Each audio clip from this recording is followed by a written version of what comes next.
I apologize for the delay. Thank you for your patience. Let's start with questions. Yeah. Scott. Reaching the semis. When did you realise that Lorenzo was struggling, or was there a time when you saw that he was hampered by his injury?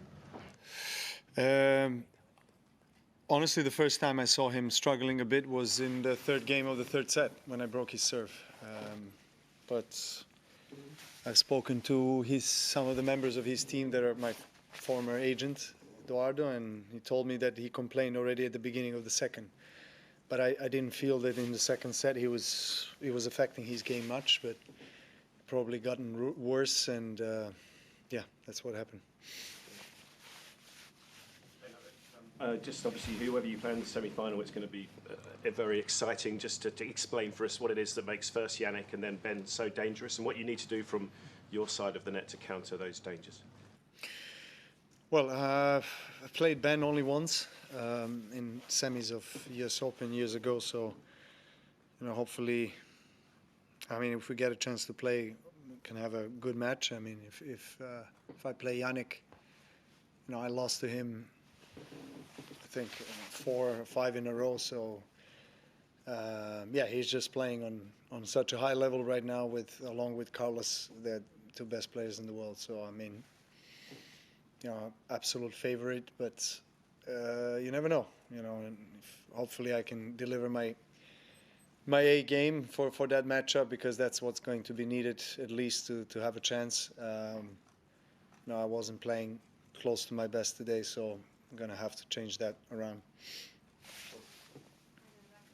Medical timeout today. Are you able just to update us on your physical condition, but also illustrate just the physical demands on the body playing at this level? Because I don't think people at home necessarily appreciate it. Well, I had a blister that needed to be looked at and retaped. That's what I did last match, and now that's the biggest of my concerns, to be honest. I don't have any other major issues. You always have some minor issues with your body. At least for me, every single day, but major issues, no. So thankfully that's still not posing a challenge for me and an obstacle in order for me to be able to play and move around the way I want to.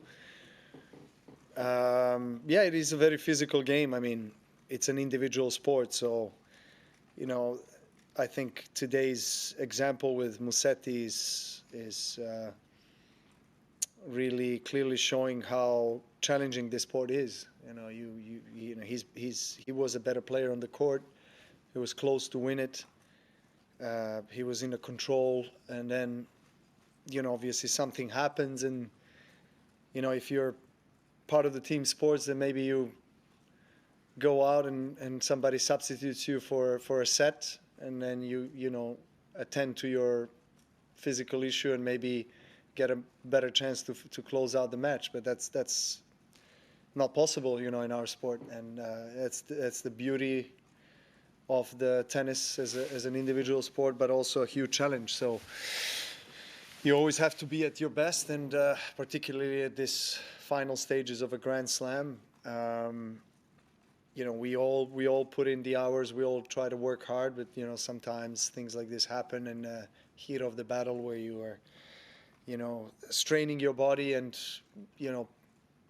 taking the body to the fullest of the limits. Emotions play a big part. Obviously, you tense up, so you're not moving as fluidly as you are maybe in practice sessions, and then there is a high risk of injury, which is what happened to me, to be honest, several times last year at the Slam. So I know exactly the feeling, and it's horrible, particularly when you're feeling you're playing very well, like he was, and you can't perform the way you want to, and it's just your body is not letting you, and that's a hard one to swallow, but that's the sport we are in.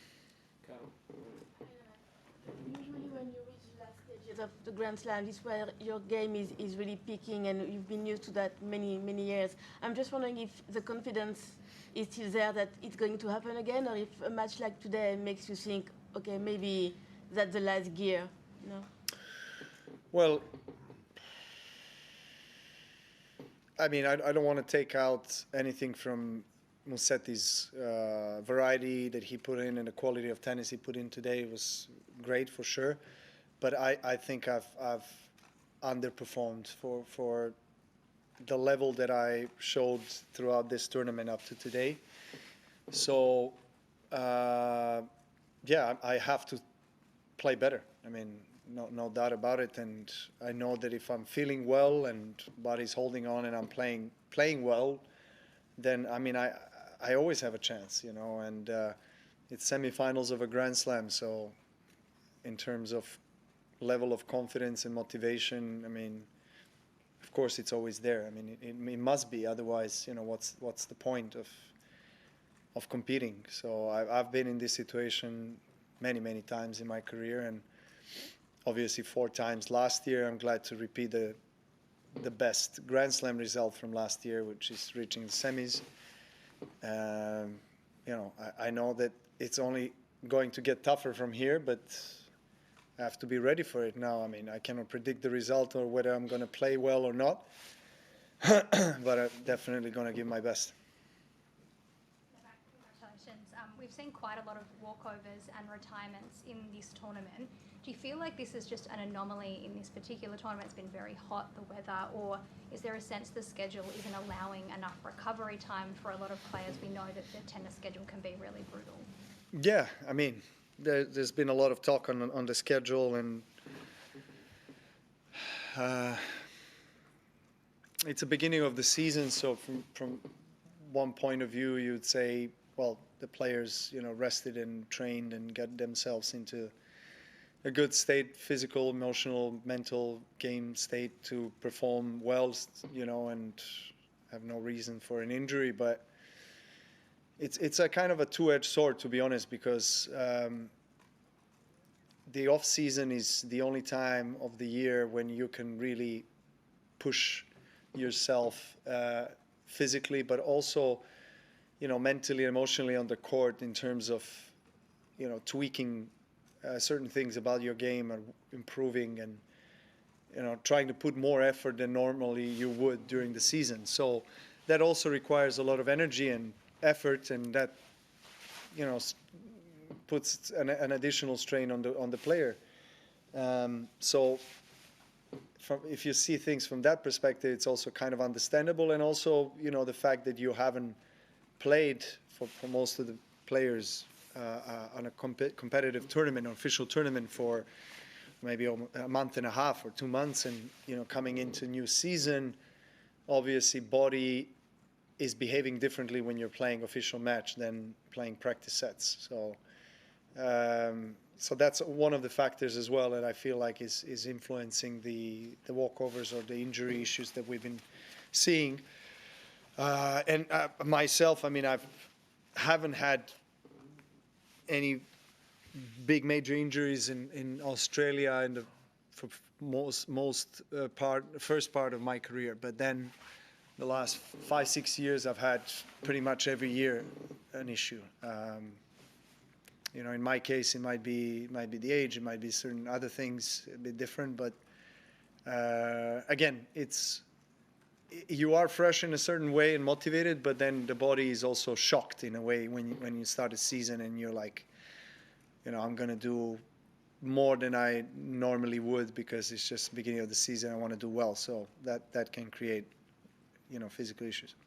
Last two bands.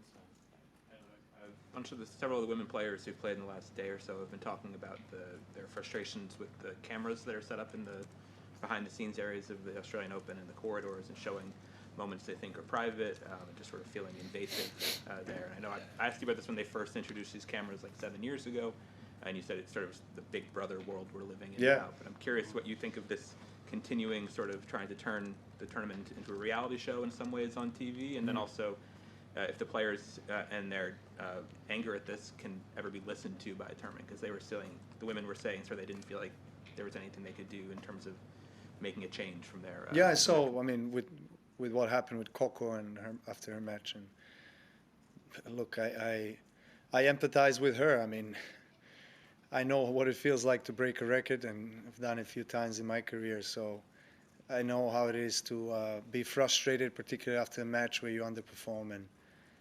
And I agree with her. You know, it's really sad that you can't basically move away anywhere and hide and what do you call that? Fume out your frustration, your anger in a way that won't be captured by a camera. But we live in a society and in times where content is everything. So it's a deeper discussion. I guess it's really hard for me to see the trend changing in the opposite direction, meaning we take out cameras. I mean, if you see it's only going to be as it is, or even more cameras. I mean, I'm surprised that we don't have no cameras while we're taking shower. I mean, that's probably the next step. I'm against it. I mean, I think there should be always a limit and kind of a borderline where, okay, this is our space. But people, commercially, there's always a demand. How players warm up, what do they say when they speak to their coaches, and what's their cool down, and they want to see us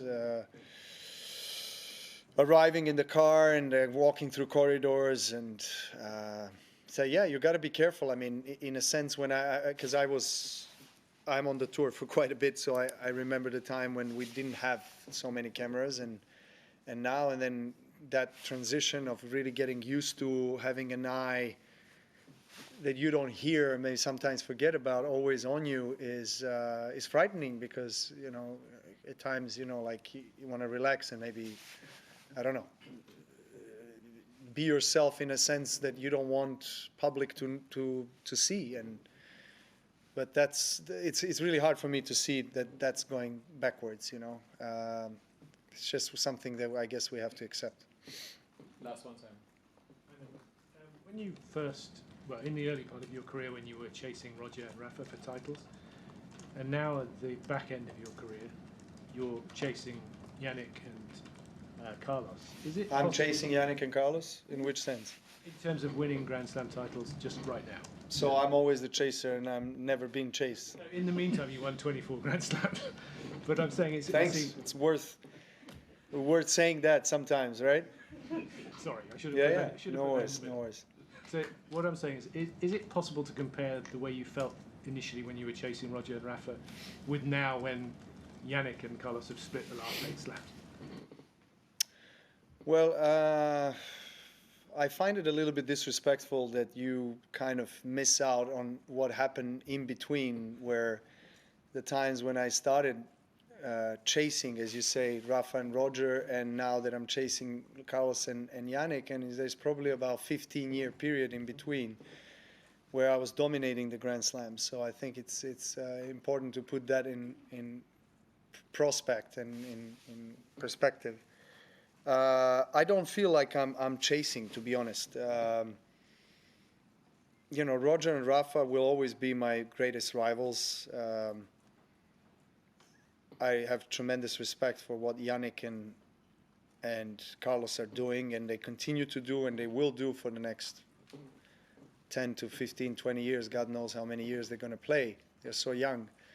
And this is a kind of a natural cycle in sports. You're going to have another 2 superstars that are going to maybe have another third guy, that I'm going to cheer for, because I've always been the third guy at the beginning. But it's good for our sport. I think these kind of rivalries and the contrast of the personalities and the styles of play are very good for tennis. And how's that affecting me? As I said, I don't feel like I'm chasing. I'm creating my own history. And I think, I've been very clear when I say that my intention is always to in terms of achievements and objectives and results, I want to get to the championship match in every tournament, particularly slams. And those slams are, you know, one of the biggest reasons why I keep on competing and playing tennis. So yeah, I mean, that's all I can say. I mean, are they better right now than me and mostly and all other guys? Yes, they are. I mean, the quality and the level is amazing. It's great. It's phenomenal. But does that mean that I walk out with the white flag? No. I mean, I'm going to fight till the last shot, till the last point, and do my very best to challenge them. Thank you. Thanks.